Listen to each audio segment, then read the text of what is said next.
Like hearing that net sound when you make a basket and stuff, it just makes the whole experience a lot nicer. My name's Chevy Fowler, and I'm obsessed with basketball.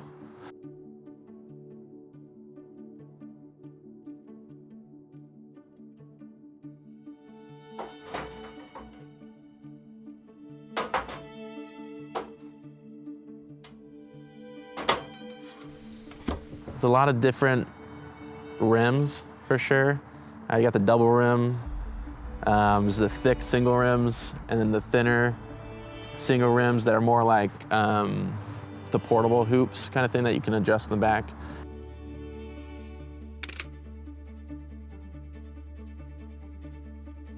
My childhood was like, so I grew up above a bar and restaurant in Haines. So my little brother and I kind of grew up working in that restaurant since we were like 9, waiting tables and helping my dad cook. A big majority of our life, and living in Haines, it's a really small community. I think I graduated with like 18 people in my class. I think like most places in Alaska, basketball is pretty big there.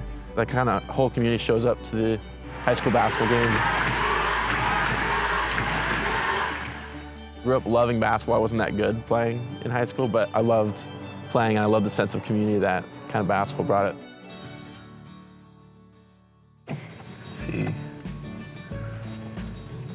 We can find another place. I've hopped fences before to try to fix them, but we can go take a look maybe. Yeah, maybe we'll go walk. Unless there's like another way to get in there, but it doesn't really look like it. Oh yeah, look at that. Yeah.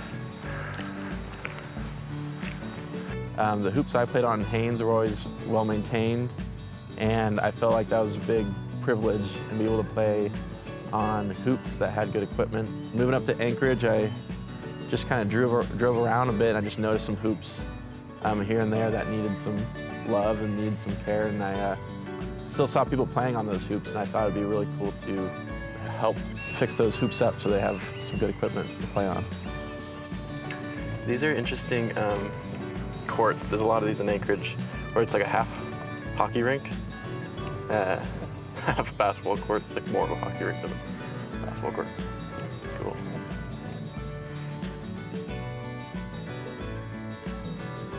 A couple of my followers just DM me on Instagram and be like, hey, I saw this hoop at blah, blah, blah, this high school or something, and it's in some rough shape. And I'm like, cool, I'm on my way, like I'll go do it. So go run, check it out, make sure it's something I can do, or if I have the equipment to go do, and then if I don't, I'll run home real quick, come back, and then I got my ladder. I set up. Most nets I have fit most rims, but there's some that have the little hooks that catch the net on the rim, and sometimes those are broken. So it's kind of hard to, maybe I might zip tie it for temporary something. And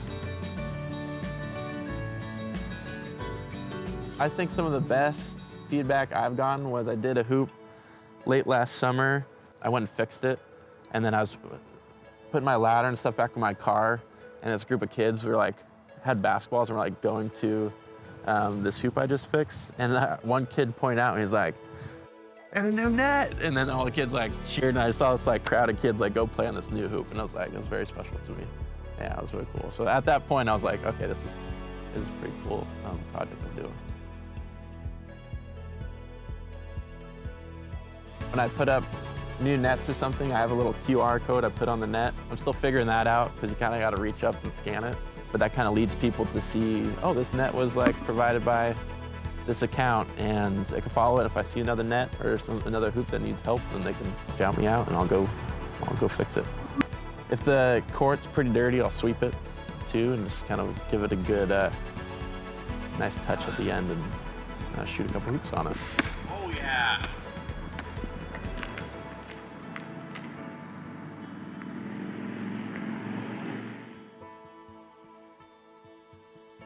I know I'm thankful to be part of this community and part of Alaska basketball. I think it's a very, very special thing to be a part of. I urge anyone who's in love with basketball as much as I am to keep that passion, fire with you, and take a look at your neighborhood hoop. If they need some love, give it some love, or give me a call, or DM me on Instagram, and I'd be happy to help.